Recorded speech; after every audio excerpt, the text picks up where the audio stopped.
এই আমরা সেলা টানেলে ঢুকবো। এই দেখো একটা টানেল চালু হয়েছে, এই দিকটা এখনো চালু হয়নি, চালু হয়ে যাবে। আর এই হচ্ছে সেলা পাসের রাস্তা। সেলা পাসের থেকে প্রায় 7 কিলোমিটার আগে ডান দিকে এই টানেল ওপাশ দিয়ে বার করে দেবে। চলো।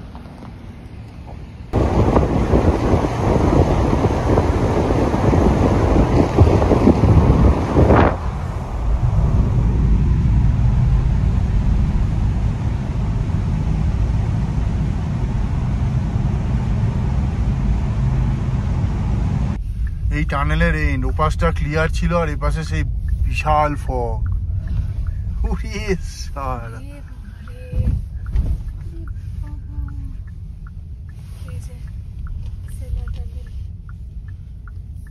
আবার আমাদের ফগের মধ্যে দিয়ে চালাতে হবে আগের দিনের মতো।